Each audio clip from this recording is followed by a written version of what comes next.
defenses going at it. Yeah, it was a pretty physical game. I thought Kearney did a good job of, kind of corralling us. We didn't get the explosives that we normally do.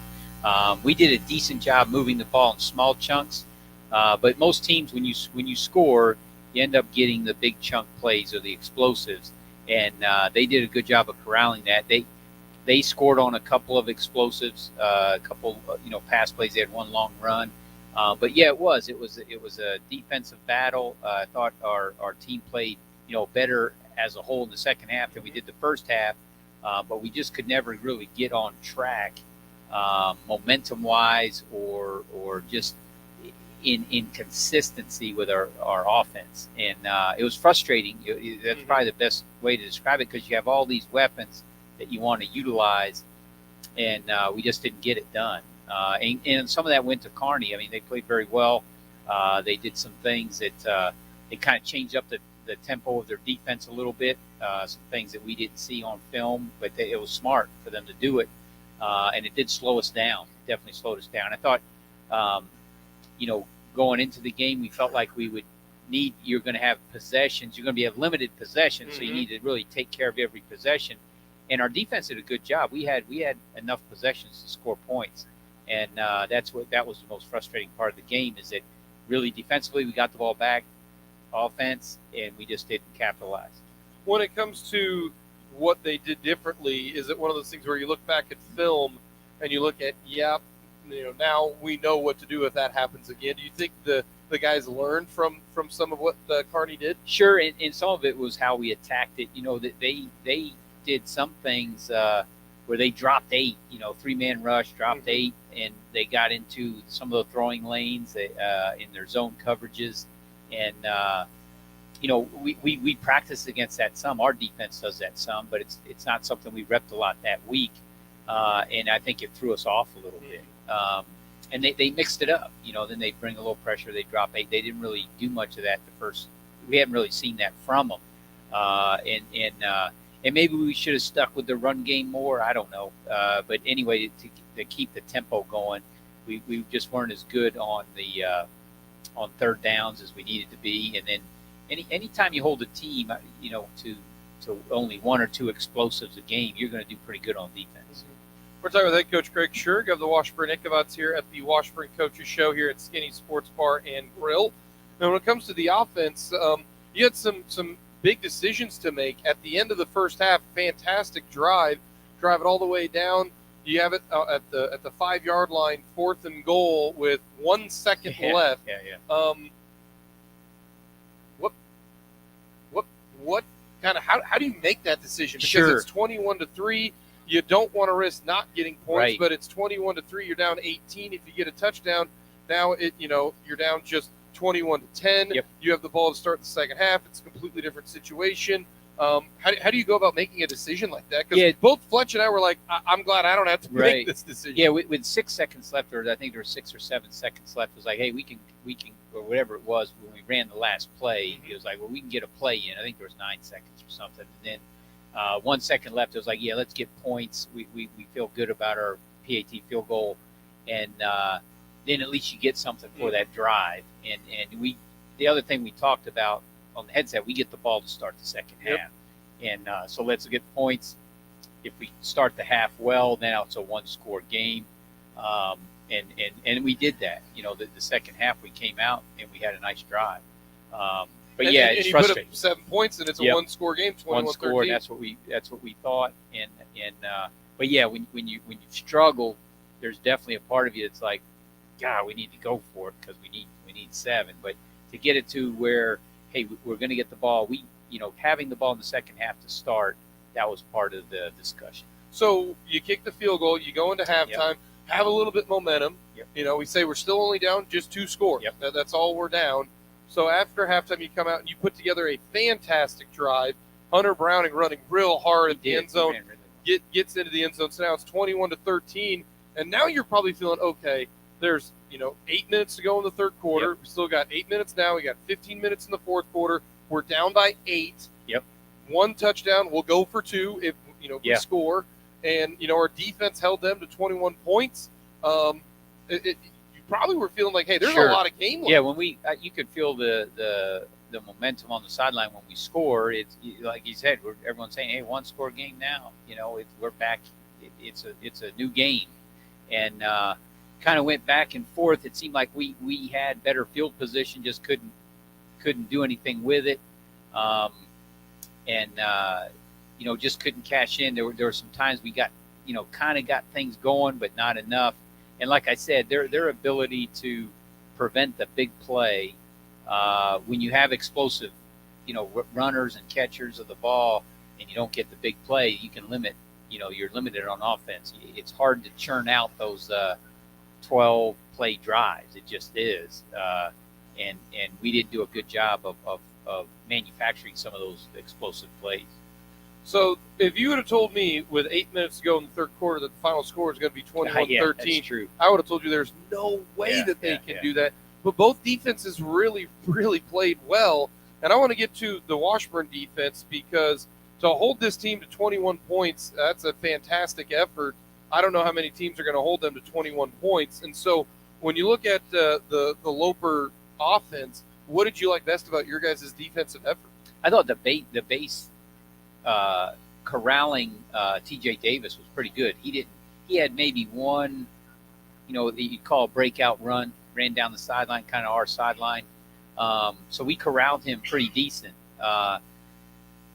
And then we really limited. They had one breakout zone run too. We brought pressure, and sometimes when you bring pressure, if a guy misses his gap,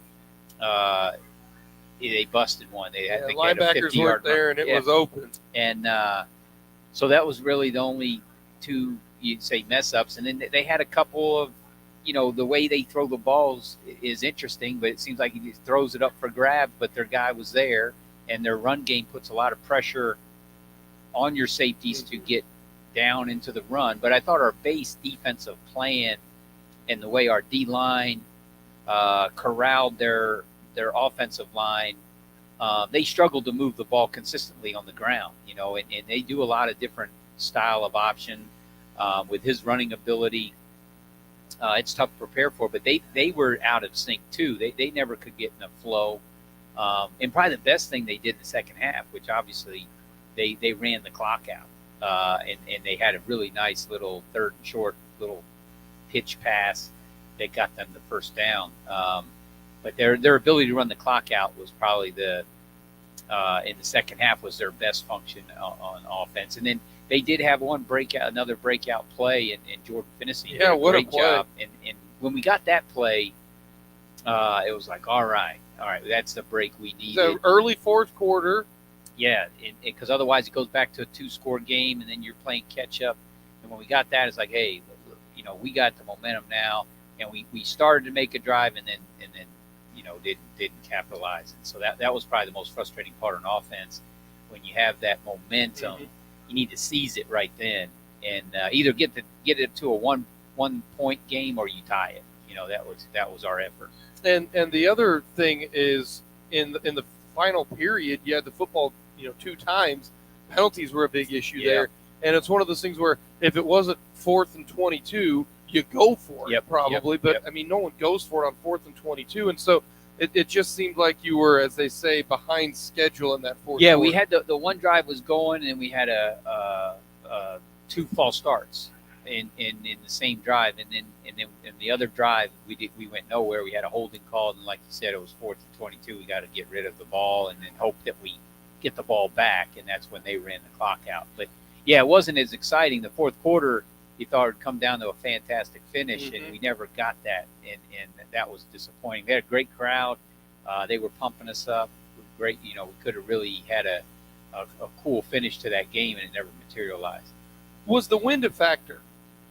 Early on, it was pretty big, and then in the second half, it kind of died down a little bit. Yeah, in the kicking game, you knew with a punting or your field goal kick, it would be effective. On the field, you didn't feel too much. It might have knocked some balls down if you're going into it, and it definitely sailed the ball if you were going with it. But I don't think it was a big effect on the passing game. Our stadium's pretty cool that way. If the wind's coming from the south, we have the indoor facility, the art building, the rec center, all kind of blocking the south wind. So if the ball doesn't get up, 15 feet high or whatever, it doesn't have that much of an effect. And you couldn't feel it on the ground like it was messing up the passing game at all. Mm-hmm. It can mess with a ball some, but not enough to keep it from your game plan. We're talking with head coach Craig Schurig of the Washburn Ichabods. Ichabods fall to the Nebraska Kearney Lopers 21-13. And, after the game, this is kind of a similar situation to last year. It's like, hey, we lost to a Kearney team. Yeah. We're 2-1. Hey, look at last year. You can go the distance, but you're going to have to play some excellent football. Focus is going to have to be better. What was kind of the attitude of the players after the game?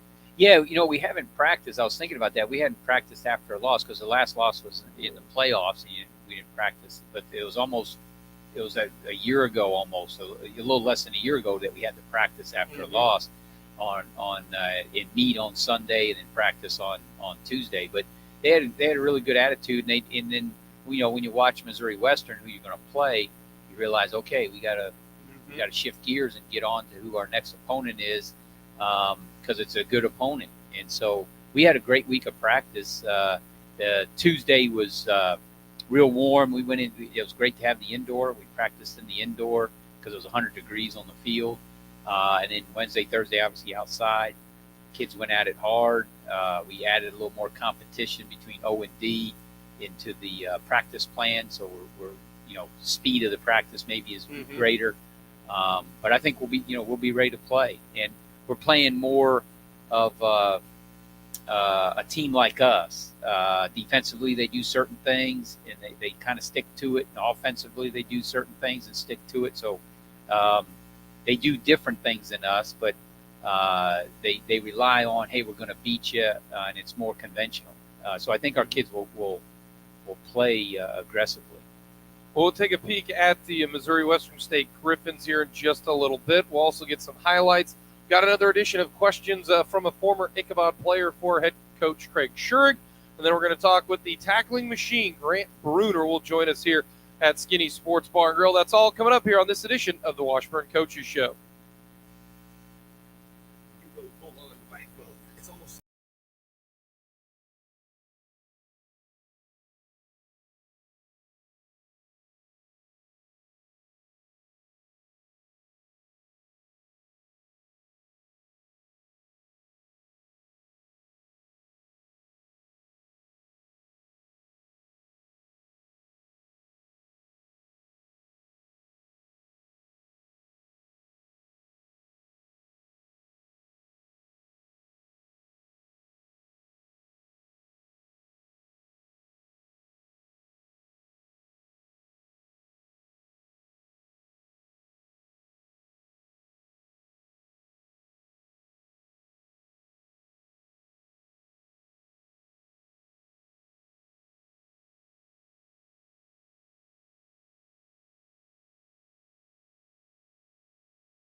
throws in the snap. Zeller the hold. Blake sets a booted three, and he hammers it end over end, and it is good. The Washburn Ichabods get on the board, and Simmons motion to the right wing. Simoncic takes the snap. They give it to Browning. Browning pushes his way, and he's into the end zone for the touchdown. Washburn stretches it as Hunter Browning gets into the end zone, and that is exactly what the Ichabods needed. The throw, they're going to go down the field, and it is going to be caught, and it's going to be a touchback. It is going to be a touchback. No, Jordan Finney. Wait to see. Is it a touchback? Oh, my goodness. Jordan Finney poked the ball out of the hands of Torres. So those are some of the highlights from the Ichabod versus Nebraska-Kearney game. A lot of defensive highlights to choose from in that one. And both, I was stunned. I couldn't believe. But Jordan Finney coming around, poking the ball out of bounds. And that's one thing that Washburn has done now twice, back-to-back years. Last year they got one right at the goal line. This year getting one right at the goal line to keep it a 21-13 effort. And so the Washburn Ichabods falling to the Lopers 21-13 as we're talking with head coach Craig Schurig of the Washburn Ichabods. And that's a tremendous play by Jordan Finney. I thought he was going to walk into the end zone, but he came out of nowhere and just kind of did what you're supposed to do and just punched it out from behind, and it was no question. They went to review it, and I'm thinking, yeah, I could understand reviewing that one if it is, a Division I Big 12 game or an NFL game when you got a camera on the goal line. But there's no way on earth you can judge whether or not he got into the end zone or didn't. I personally thought that was a waste of time. But, to each their own, and Washburn ends up with a huge play there. Yeah, it was. It saved, like you said, Jordan's play saved 7 points, gave us the ball on the 20, which a touchback is just huge. And I was confident, because they told you on the sideline, hey, they're reviewing the play. If it's play stands, it'll be your ball on the 20. Where do you want the ball? That kind of thing. And I said, well, it'll be our ball. There's no way they can reverse it unless he's like on the letters when the ball came loose. And so, because you felt pretty confident, Mm-hmm. And then they said it was confirmed, I believe. But it's just a heck of a play. And we just didn't have near enough highlights. We didn't have enough explosive plays. And we kind of went into attack mode after that, and we tried to shoot the ball downfield a little bit and got a little mini drive going, but we didn't capitalize. But usually when you get a big play like that, you get that kind of momentum, we're pretty good at capitalizing in those situations. There are a couple guys that I did want to mention because the special teams were excellent. Yep. One, Cameron Lake continues to hammer it through the end zone on touchbacks and then into the wind, high up in the air, made both of his field goals. Yep. And then punting-wise, I didn't think you'd be able to average 40 yards a punt in that game, but you not only had one, but two guys end up punting, both Jake Zeller and Gavin Wilhelm, both averaged 45 yards a punt. And a couple of those were into the wind, and I thought there's no way you can punt at 45 yards into that wind. And they flipped the field position a little bit there. I thought that was something very positive with two kind of brand new greenhorn type of punters with Gavin and with Jake Zeller. Yeah, you're exactly right. Zeller had a huge one against the wind and flipped the field. Gavin stepped in and had two really good punts. Nice and high. We were hoping that lefty spin would cause them to drop it. But they did, and that's huge. All those things, accumulate to winning football. But then you got to capitalize it, and we just didn't do it. But I agree with you. The Cam and Gavin and Jake, played very well, and they stepped up when their number was called.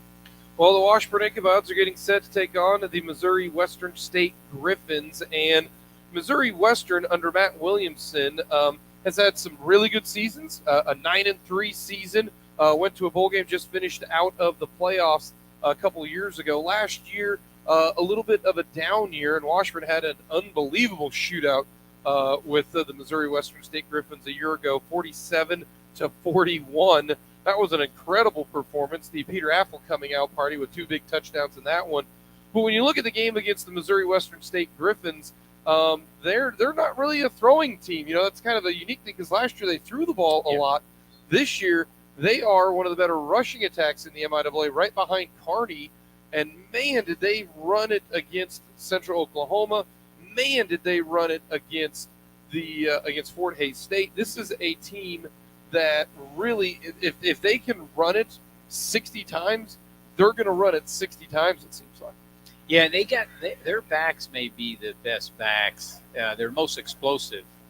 They kind of remind me of Central Missouri's backs from a couple of years ago, or whatever.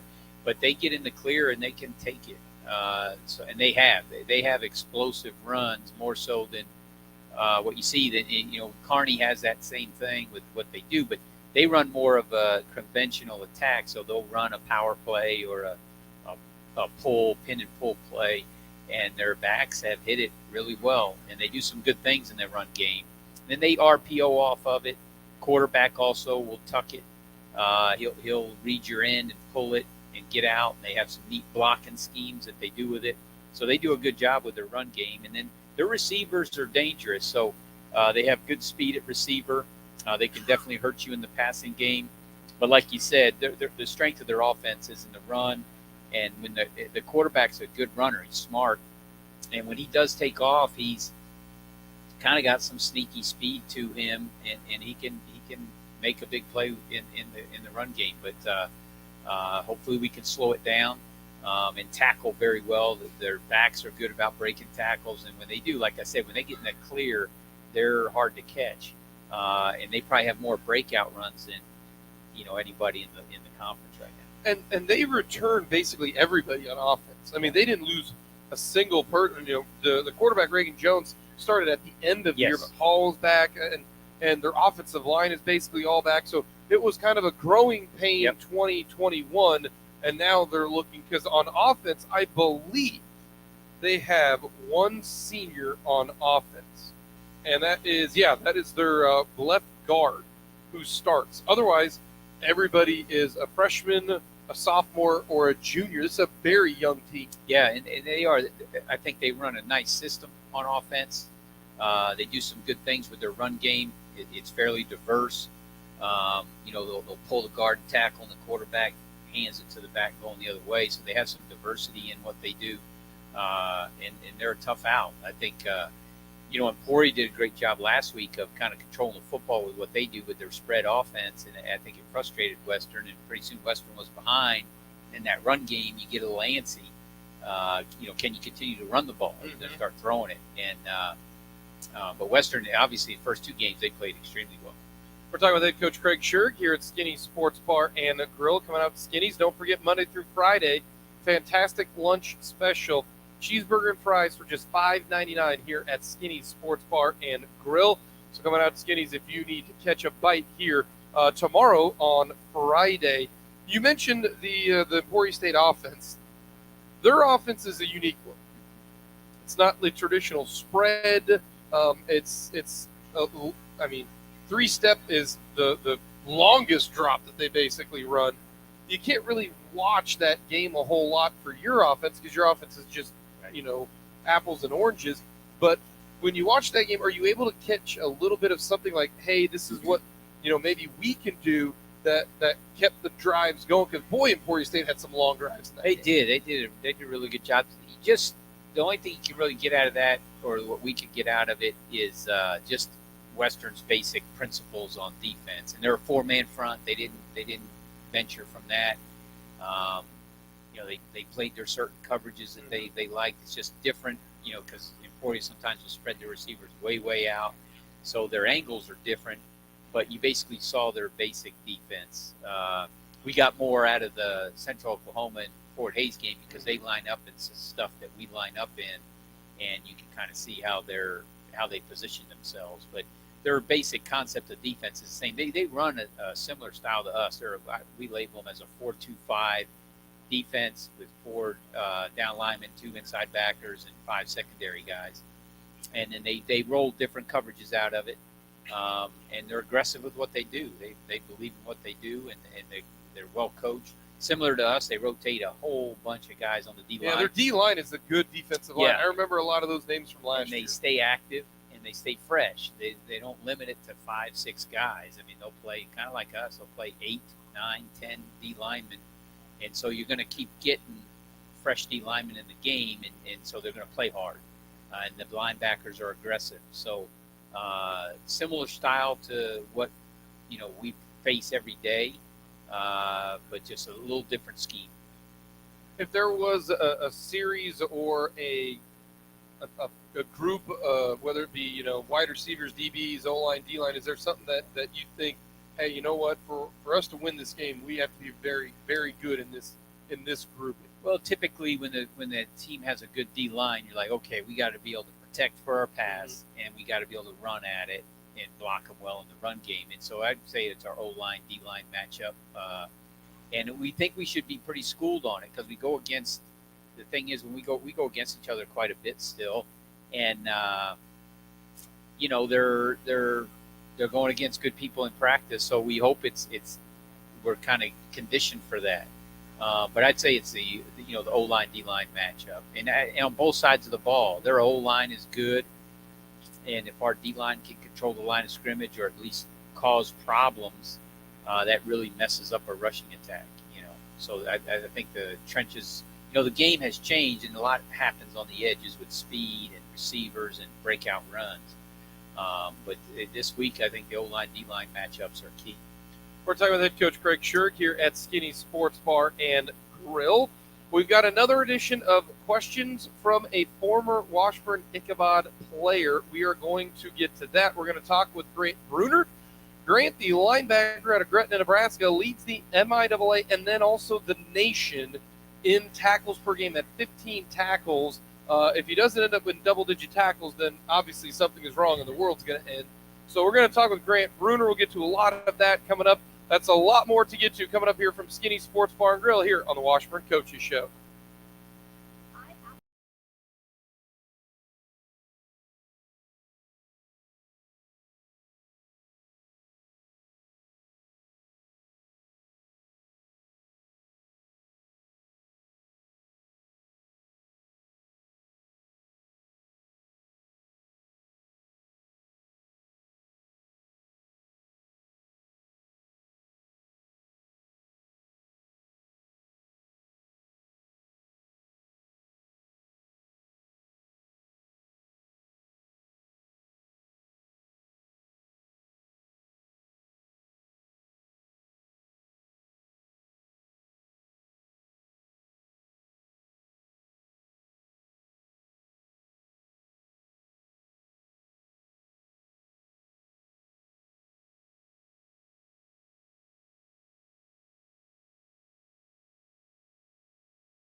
Skinny Sports Bar and Grill, located at the corner of Huntoon and Gage here in the capital city of Kansas. Jake Levante alongside the head coach of the Washburn Ichabod's, head coach Craig Schurig. The Ichabod's 2-1 on the year, looking to go to 3-1 as they take on the Missouri Western State Griffins. The next home game is going to be a good one. It's going to be the Turnpike Tussle. That is right. That will be a 4 o'clock kickoff coming up on October the 1st, and the reason why it's a 4 o'clock kickoff is that is Hall of Fame Day. Next week, for the Coaches Show, we will be right here at Skinny Sports Bar Grill, but head coach Craig Schurig will not be here next week. You got a prior commitment, and so we're going to talk with a few of your staff, and one individual we're going to talk to. This works out great. We're going to talk to maybe the best Washburn football player to ever don a Washburn football jersey. And if Dane Seminole is listening right now, he's going to hate me for that because Dane hates it when I brag about him. Well, sorry, Dane, I hate to be the bearer of bad news, but when you get elected to the Washburn Hall of Fame, and we're going to talk to you. So we're going to talk with Dane Seminole next week. And I've already started the questions for Dane because Dane threw it like a million times and had 2 million yards. He threw for 100 touchdowns. Yeah. That's absurd. So Dane Seminole will be joining us next week. We'll talk with a couple more coaches. So it should be a lot of fun leading into Hall of Fame Saturday for the Washburn Ichabod's. Now, that's in a new location.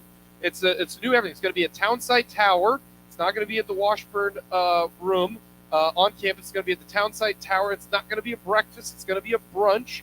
So we're hoping a lot more people can show up to that to honor the 5 Washburn Hall of Famers who are going to go into the Washburn Hall of Fame, and there are some terrific ones who are going to be inducted into the Washburn Hall of Fame, including Dane Seminole, the Harlan Hill runner-up. And to be frank, he got screwed. He should have been the Harlan Hill Trophy winner. Let's not bring up that. But I asked Dane that one time. He goes, "No, we don't need to talk about that." So, but that'll be coming up next Thursday here from Skinny Sports Bar and Grill, leading into the Hall of Fame game against Emporia State. But continuing the yearly trend here on the Washburn Coaches Show here at Skinny Sports Bar and Grill, I was able to find a former Washburn player who has a very specific question for head coach Craig Schurig. Now, I am very interested in this because this is a question that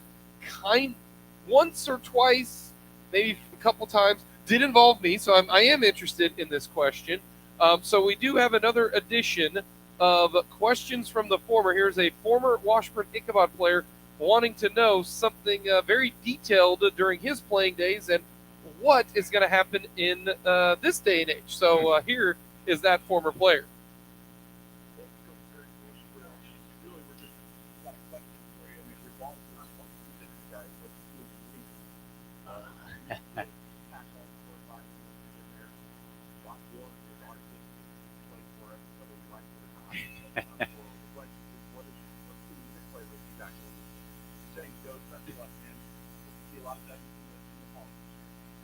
So that was head coach, that was former Washburn Ichabod quarterback Jordan Brill.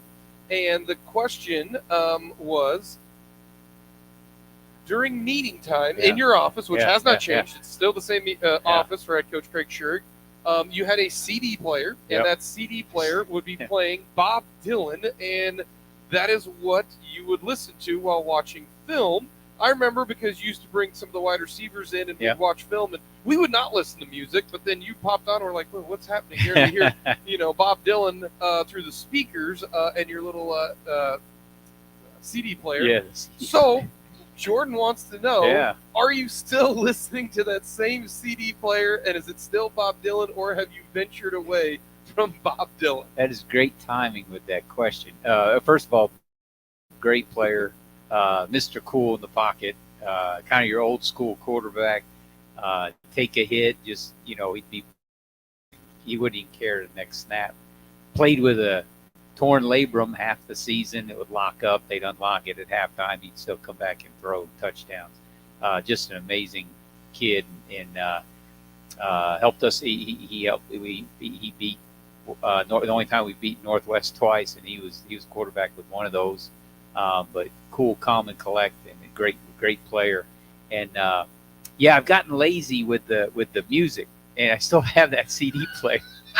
I still have the exact CD player, and so it depends on what the CD's in there. And to be honest, I haven't played it that much, and I need to do that because then the quarterbacks might loosen up a little bit, not be so tense.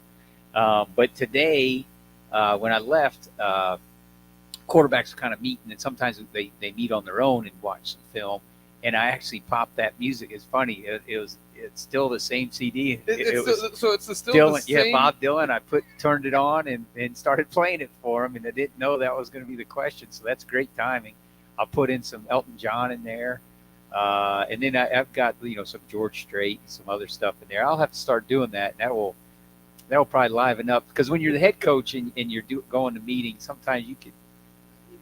The conversation, you want more conversation, give and take, and sometimes as the head coach you don't get it, and so the music kind of lightens the mood, and I need to get back to doing that, because then they feel like they can talk more and point things out instead of just listening, because good meetings, there's generally a give and take, or back and forth. Back and forth, and you hear stuff. So, and sometimes I'll have them meet without me in there, or just meet with the receivers, and Kellen does that now. He'll meet with the receivers on Wednesday. We meet with the quarterbacks on Tuesday after practice. But that is funny that he said that, because I mean, before I came here, I just turned on and said, hey, you guys can listen to a little Bob Dylan. And first of all, do they know who Bob Dylan is? Yeah, but then when they get a couple of the songs and they're like, oh wait, I've heard those lyrics. Yeah. I've heard those lyrics, not with that terrible voice, but like Guns N' Roses has some, so they listen. I need to get with the times and have your. But see, that's also fun, because it your gives Amazon Music or something. Gives us a. But I bet it's so simple though, right? Because just pop it on. Yeah, you got the remote. Yeah, right? just have the remote right there. I still got the remote, and just turn it on. And that CD player's got to be it's got to be 20 years old. I remember, because it's gray. Yeah, it's right still there. The same thing, and I've got the what do you call the bookshelf? Yeah, I've got still have 15 CDs there, and that was funny. The players played music. I thought that was going to. What do you guys play it? And they have it organized of like one day's one and emphasis, next day's the next emphasis, and so they've all kind of gotten together and voted or whatever. And we had a little Motown yesterday, so I was liking that. But the players liked it too. And so when Jordan asked that question, I was like, I'm actually very interested in this. Yeah. Because we didn't listen to a whole lot of music, and then all of a sudden I'm like, oh, okay, we're listening. Because Bob Dylan was old for us. Oh yeah, in way 2005 old. and 6 and 7, and now he's still great. He's still all right. But he's a legend. But that's a good question too, because I'll start using that and then just pop some different CDs in and loosen it up, and then they'll be a little more vocal. Yeah, that's good. I'm glad. That was great timing by Brill. Yeah. So and because we always would ask him, oh, did you listen to Bob Dylan? Yeah, listen to Bob Dylan again. Like, oh, all right, okay. To each their own. Dylan wouldn't be my first choice, but that's something that I know a lot of people are interested in, and that's kind of the reason why this is a fun little segment to find out. Is. We can talk to some former players. You can hear them and that type of thing. And so, and I always point to that is he's the only quarterback to ever make the playoffs twice. Yeah, that's a good point. Like it's he's clutch, man. The only quarterback to make the playoffs twice. The other thing that with Jordan, I mean, he threw plenty of touchdowns, but he would throw an interception, and the beauty of him is it didn't affect him. So you'd be like, hey, shake that off. You could tell it didn't affect him at all, and that's what you don't want. You don't want a guy afraid to make the next interception. You want him thinking, no, the next one is a touchdown. And he was unfazed by pressure, anything. And he was a really good leader. And the other thing is he was the only one that could understand Hearn, because Trent would talk and you're like, okay, wait, say that again, Trent, and you'd understand it. But Jordan could pick it up right away. Kid from Gretna or Elkhorn, Nebraska. I don't want to mix up those two. But Elkhorn, Nebraska, can understand a kid from Lancaster, Texas, and nobody else can. And they would do it on the field, and he would tell them, I got you, So he would understand that Trent's going to protect him, and Trent loved pass protection, and he knocked those linebackers out, for Jordan. And but that was great. That was a great memory, and that was good. Yeah, that's good. I'll remember that. So I'm going to start playing music, liven up those meetings a little bit. There we go. Well, it should be a lot of fun. It's a short trip, day of trip. I mean, it's a night game. I am not a fan of night games. I don't like night games. As a player, I didn't like night games. Football should be played at 1 o'clock in the afternoon or 2 o'clock in the afternoon. But at least it's a short trip. Just take Highway 4 if you want to venture that way and get to Spratt Stadium. It should be a very physical game. And here's the one thing about this series between Washburn and Mo West. They're always good games. Mm-hmm. That's always seems to be great games. So safe travels up there. Best of luck against the Griffins coming up Saturday. Thanks, Jake. That is head coach Craig Schurig of the Washburn Ichabods. Coming up next, we're going to hear from the tackling machine. He is Grant Bruner, leads the nation in tackles. We'll get to all things linebacker talk coming up next here on the Washburn Coaches Show.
And Grill located at the corner of Huntoon and Gage here in the capital city of Kansas.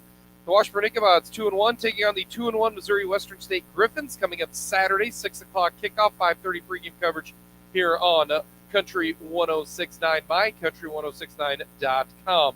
Right now, though, we're going to finish things off with the 6-foot, 220-pound senior out of Gretna, Nebraska. He leads the nation in tackles at 15 tackles per game and second in the nation in solo tackles at almost 9 tackles per game. Throw in 2 more interceptions. He's got a half tackle for loss. He can pretty much do everything. He's the one who calls the plays out there. He wears number 43. He is Grant Bruner joining us. And Grant, my first question I've got for you is, did you expect to be leading the nation in tackles going into week 4? That wasn't really one of the things that I was anticipating. Getting a couple more snaps this year than I have previous years, just with Peevler and Anderson and GBK being gone, and just been able to have a good D line out in front of me. Obviously, those guys are one of the best in the nation and helped me out a ton. And I guess it's just at the end of the day, it's see the ball and go tackle somebody. Do you get more tired now because because the depth is not what it once was, and you being the senior leader, the captain, you want to be out there as much as you can. So do you get a little bit gassed a little bit easier now? Mm-hmm. Absolutely. The first game against Lincoln, it's still a little hot out. It was definitely playing yourself into shape, because there's nothing that can compare to game speed and game tempo and all that stuff. So it's definitely, cardio's gotten a lot better through the first 3 games, and it's just kind of gets easier and easier. You get less and less tired as the season goes on, honestly. The linebacker's a tough spot because you have to deal with 300-pound linemen, and then you got to deal with 6'4" quarterbacks who can run a 4.4 probably, because TJ Davis can fly. When it comes to that, what would you rather try to do? Track down a running back on a zone read, or take on a 300-pound O line? Neither sound fun. Yeah, I don't think either one is ideal. But I like staying in the box a little bit. Sometimes the O linemen are big, powerful, 300-pound dudes, but sometimes you can make a little move on them, a little bit easier to get around. But I mean, they both have their own challenges. Out in space, people are a lot harder to tackle, especially in this conference. Everybody's got speed, everybody's got moves. I'd probably like to stay in the box though a little bit more. A little bit more. But with the way that the game is, I mean, you have to go sideline to sideline. I mean, Mm-hmm. you can't be the slow linebackers anymore. You have to be able to run, it seems like. Yeah, and I think that's just kind of the way the game has moved. Everybody likes to spread you out, air it out, get people in space, because it's so hard to tackle in space. It's just a tough thing to do. When it comes to playing linebacker in this era, in this day and age, it's probably been even different when you first got to Washburn. Because you've been at Washburn now. Is this your 9th year at Washburn? Yeah. We're just giving him a little, because this is you're number 6 because you redshirted. Yep. And then you essentially started a bunch of games your redshirt freshman year, and then your sophomore year, and then COVID hits. I mean, this has been a long 6 years for you. Oh yeah, it's coming back. I guess I got here in the fall of 2017. It's kind of weird with all the incoming freshmen now. They're all 18-year-olds, and I'll be 24 this fall. And I mean, these guys were 7th and 8th graders when I was a senior in high school. So when you put it like that, exactly, that's a little different. It's very weird. These people are just middle schoolers when you're a senior in high school, and now we're on the same team, and I'm playing against 18-year-olds, and it's just a whole different game than when you're a skinny, small 18-year-old compared to a lot of these guys were close to being full-grown men at 23, 24. So it's a whole different game. We're talking with Grant Bruner, senior linebacker. So did you ever think of just, I graduated. Congratulations, you graduated in the spring. Did you ever just say, I don't need to play football. Let's just move on? Or what was kind of the reason that you chose to come back for this year? People are always asking me, and you can only play football for so long. It's not like it's golf, which obviously the golf game needs to improve a little bit once I'm done with football. But it's, you can only play it for so long. And, I had another year to come back. And obviously last year missing half the season with hamstring issues and all that stuff, it was easy to come back, and had a good year last year. A lot of people coming back. All the seniors were coming back. It was just a very easy decision for, I think, all of us to just make it. Did Coach Schurig or Coach Watkins or somebody come up to you and be like, we need to know what your plan is, because if you're going to come back, great. If not, we need to do did you have to have an actual meeting, or was it one of those things where they asked you and you're like, yeah, Coach, I'm obviously coming back? Yeah, it was from the beginning. It was always, I'm going to be back for another year, and I think that's how most of the seniors were. Mm-hmm. But yeah, it was straightforward. I knew right away. We're talking with Grant Bruner, the senior linebacker. And so when it comes to you've graduated, now you still have to take classes. That's the funny thing about the whole point of I hate the term student athlete. I absolutely hate it for a lot of different reasons. But you did what you were supposed to do. you graduated. Like, that's the whole point of being a student athlete, is to graduate. So me personally, I don't think you need to even take classes. Like, oh, you mean you graduated when you were supposed to? You graduated, but you have to take classes. Mm-hmm. What classes are you taking? Just a couple different ones. Like, you have to take, what, 6 hours? 9 hours? Like, what is it now? It's back to 12 now. So last year, with the whole COVID thing, they allowed them to only take 6 hours. So Brooks Peevler, he got off really easy. He had to take 2 classes, and he didn't do it. He didn't do a thing last fall. And so I was hoping we were going to be back on that. Only take 6 hours, take it easy. But they got us back into 12 hours. Got to be full-time eligible. So now I'm in a yoga class. That actually might help you out. Oh, it does, especially after some of these games. I'm still sore until Wednesday, Thursday. It's yoga. I tell you what, it's a good stretch before practice. And then in a coaching class, personal finance, and then a couple life in the universe science classes, just something different. So no like master's classes. I mean, for some people, getting a master. Like for me, I graduated in mass media community. Getting a master's in that field makes no sense. You don't need a master's in that field. Same in your situation. So it's just like, let's just take. Does it matter what grades you get? Like, does it really matter? I actually haven't asked. I was curious. I was like, well, once football is done, could I just stop going? And then maybe I have to pay back the money for the classes and all that stuff. And my mom wouldn't really be too happy with me if I went that route. She don't get mama mad. Yeah, she'd be upset. I'll finish everything out. And I've taken so many classes since I've been here. A, B, or C, doesn't really matter what I get. It's not going to change.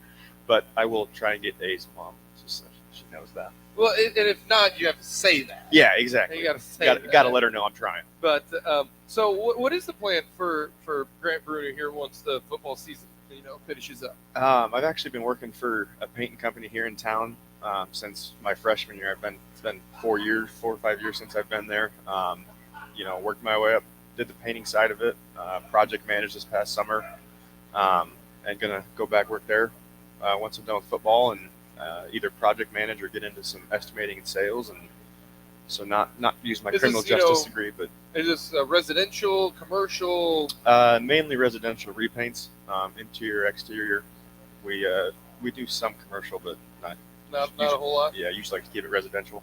So, are you a good painter? I tend to think so. I can't do a lot of the high-end stuff, but if I needed to go out and spray a house, an exterior, I could do that for sure. You could do that. So, push comes to shove. Hey, I can. We're a man down. All right, let's send Grant go out there. Mm-hmm. I don't like to do it, but if I need to, yeah, I'll take one for the team. You want to know what that's going to stink for you is here in the future when you're going to have to paint your house.